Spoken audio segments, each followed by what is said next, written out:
September 5th, 2019. This is the date that Super Smash Bros. As a series came full circle. What do I mean? Check it out.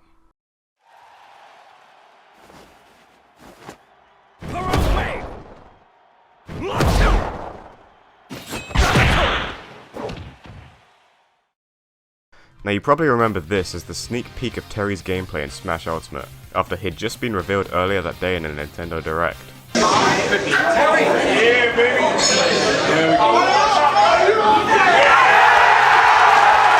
Coming off the heels of the Banjo presentation, I'm sure a lot of people weren't super excited about this, especially since we barely saw anything of Terry's actual moveset.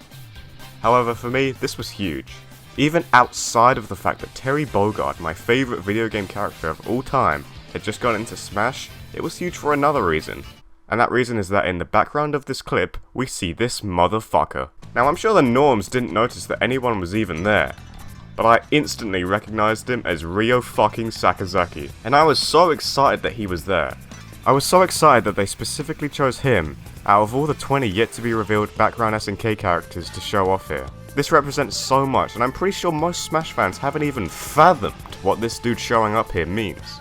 So what the hell am I talking about, you wonder? Am I having a stroke or something? Well, let me tell you about a game called Art of Fighting.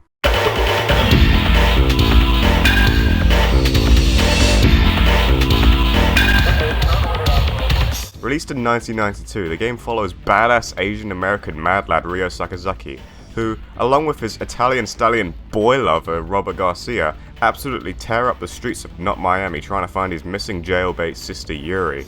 This dude finds out his sister has been kidnapped, and the first thing he does is beat the shit out of his neighbor, asking where he is. Then he storms down to the most ghetto bar in Southtown, and where the fuck is my fucking sister? And all hell breaks loose, and then this fat fuck tells him to go to this Chinese dude, so he hauls dick across Southtown on a motorcycle to go find him, and then he tells him to go to this random ass restaurant where he sexually harasses the bouncer, who reveals it's Mr. Big who took his sister. Who's Mr. Big? He's an Australian bold 70s mob boss with a badass coat who flies through the air using sticks, and also he has sex with thousands of floozies. Anyway, Art of Fighting was developed as a sister series to Fatal Fury, with its events taking place around 10 or so years prior. Although what I really want to point out is that it was the first fighting game ever to include desperation moves, aka supers. See, when your health bar was under 1/3, you'd be able to unleash the Ryoko Ranbu, where you just sort of punch the absolute fuck out of them. In addition, you'd also have the Shoken, which was your traditional super. What's cool though is that you actually have to learn it through this bonus round in order to use it, like Ryo's a Pokemon or some shit. AOF also introduced taunting, where it was used as a mechanic to lower your opponent's spirit gauge, which indicated how often they'd be able to use a super. You recharge the bar by holding down A or B during battle downtime to, like, I don't know, gather ki or some shit. This added a cool layer of depth and strategy to fights outside of, well, just fighting. AOF also introduced dashing, which is neat. And when I say introduced, I don't mean to SNK titles. I mean it introduced all these concepts to fighting games as a whole. God! Do you know how fucking angry it makes me when sons of bitches gloss over Art of Fighting as a Street Fighter ripoff when it was the first game to include all these FG staple mechanics? Christ! Kiss my fucking ass! So you're probably thinking, damn, this Art of Fighting game sounds lit as fuck. Boot that bitch up. And this is the really awkward point of the video where I have to admit that Art of Fighting isn't actually that good as a video game. It's so not that good that some people might even call it bad. But regardless, remember what it represents, what it gave to us, what it gave to fighting games. Taunts, desperation moves, supers, spirit gauge. John Crawley. So what does all this crap have to do with Smash Bros? Trust me, we're getting there. Smash is the biggest fighting game crossover of all time, right? Not contesting that. But where did the idea of a crossover of all these different franchises come from? Where did it start? Where does the idea of a guest character come from? Well, technically it's from Data East's Fighters History franchise, which features Karnov, from Karnov, as the final boss in the first game. But you can't play as him, he's just the final boss. So, what was the first fighting game to have a playable guest character? Ha! Ha ha ha ha! Fatal Fury Special, bitch! And who was the guest character? None other than Ryo Sakazaki of Art of Fighting fame. You know that game I was just talking about, wasting precious minutes of your life? He's there! He's in Fatal Fury Special, holy shit!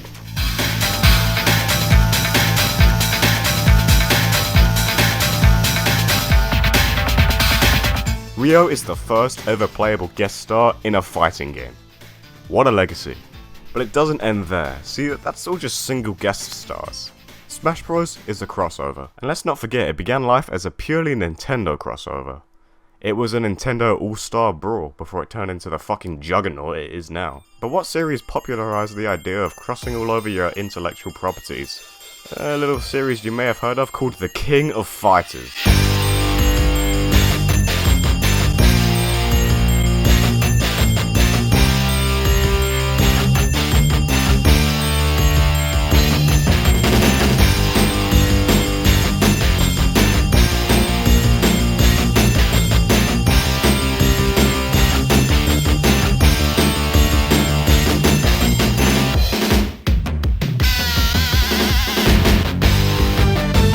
Yup, SNK enjoyed Ryo being in Fatal Fury Special so much that not long after they'd create the King of Fighters 94, which brought together not only Fatal Fury and Art of Fighting characters in a greater capacity, but also included characters from their earlier arcade titles like Ralph and Clark from Ikari Warriors and Athena from Psycho Soldier. KOF also featured original characters and storylines to keep things interesting. What an incredible blend of familiarity and exciting new stuff. SNK really hit its stride with KOF, becoming its arguably biggest franchise. It managed to supersede its origins even. Where have I heard that before? So that's all well and good, but I know what you're probably thinking. Man, I should probably stop watching this gay video, I gotta go to work soon. But you're also thinking, so what if SNK did all this stuff first? These concepts aren't exactly the most original shit. If SNK didn't do them first, another company would have shortly after. And you know, you're absolutely right. But shut the fuck up. Check out this. Thanks to a translation done by Source Gaming of Sakurai's Weekly Famitsu column, volume 71, we can see him recount a story of how he absolutely smartphoned some absolute scrublords at the arcade. His complete decimation of these normies inspired him to create a fighting game that's less technical and more easy to pick up and play than the average fighter, which is a description that perfectly fits Smash Bros. But what fighting game was Sakurai playing at that arcade? King of Fighters 95, of course. That's right. Super Smash Bros. Is just KOF for babies, with a Nintendo coat of paint on it. Obviously I'm exaggerating there, but it's definitely interesting to think about. Mind you, this interview was done years and years before Terry ever got into Smash. There's one more nail in the coffin, and this makes my boner pierce the sun. In the very same interview, Sakurai says exactly what moves he was using to grind this fake gamer girl and her boyfriend to dust. It's a little bit of a strange detail to include, but it does reveal to us what character Sakurai was playing as in KOF. His main, if you will. Zanretsuken combos. I'll give you 3 seconds to figure out who has a move called Zanretsuken. Ryo! Big Money! Sakazaki! When I saw this dude pop up on screen, I jumped for joy. The protagonist of the game that introduced supers, desperation moves, taunts, the poster child for fighting game crossovers, the original! Sakurai's main in the game series that played a huge role in Smash Bros. Even coming into existence. And here he is. 5 games later, countless newcomers, and he's in Smash Bros. The catalyst of Smash is officially represented in-game. Smash fans, meet your maker. And the most hilarious part, if Ryo ever made it in as a playable character, all hell would break loose. Redditors would actually, literally, unironically shit their pants. The butthurt, the seething, the cope, it would all be just too much. We have people threatening their lives over characters like K. Rool or Banjo. We just experienced people not knowing who Kazuya Mishima was. Smash fans don't even know what the fuck a Tekken is! Could you imagine the fucking seething that would commence if this karate-gi-clad ghost of Smash Bros. Past Ken ripoff waltzed up to the CGI splash screen? God, the salt would be so glorious. People would lose their minds disliking his trailer to fucking hell, all without realizing the importance this generic-ass dude has to their franchise and fighting game history as a whole. Am I saying Ryo should have been the SNK rep instead of Terry? Hell no! I love Terry. He's SNK's mascot through and through and by far the most deserving SNK character to be in Smash Bros. Hell, I've based my entire lifestyle off this fucking dweeb.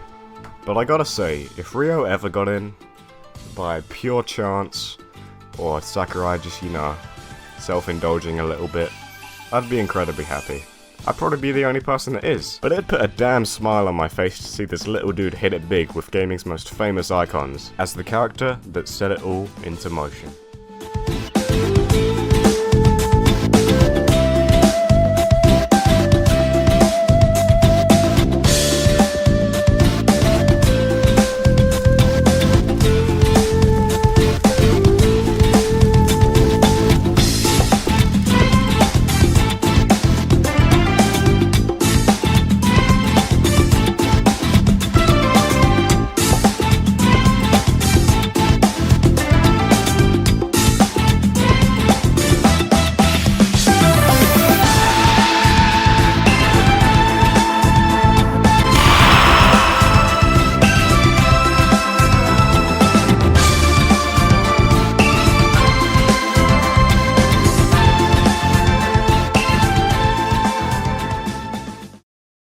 could I not include him?